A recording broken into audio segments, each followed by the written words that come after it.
అందరికీ నమస్తే అండి. 13 పాసురం భావార్థం. ఓ బాలిక, మన తోటి పిల్లలందరూ బకాసురుని యొక్క ముఖమును చీల్చివేసిన దుష్టుడగు రావణుడు అనడి రాక్షసుణ్ణి శ్రీరాముని రూపమును అవలీలగా తుంచివేసిన శ్రీకృష్ణుని యొక్క వీరమైన చరితమును గానమునరించుచు వ్రతమునకే నిర్ణయము గావించబడిన స్నానశాలకు వెడలి అందు ప్రవేశించిరి. తెల్లవారుతున్నదను సూచనగా శుక్ర నక్షత్రం ఉదయించి బృహస్పతి నక్షత్ర అస్తమయము నొందినది. సమస్త దిక్కులయందును పక్షుల ఆహార సేకరణములకై వెడలిపోయి అరచుచున్నవి.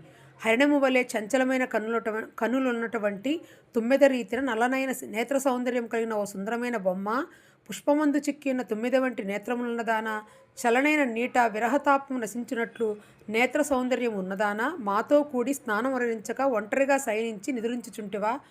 ఆ కపట చర్యను వీడి మా గోష్ఠి యందు కలిసి వ్రతమును ఆచరించదము రమ్ము అని 8వ గోపికను నిద్ర నుండి లేపినారు. ఓం కేశవాయ నమః పాదౌ పూజయామి. ఓం గోవిందాయ నమః గుల్భౌ పూజయామి. ఓం అనఘాయ నమః జానునీ పూజయామి. ఓం జనార్దనాయ నమః ఊరుం పూజయామి. ఓం విష్ణుస్రవసే నమః కటిం పూజయామి. ఓం కృష్ణాకుల భువనాయ నమః ఉదరం పూజయామి. ఓం లక్ష్మీ వక్షస్థలాయ నమః వక్షస్థలం పూజయామి. ఓం శంఖచక్ర గదా సారంగ పాణయే నమః పాణౌ పూజయామి.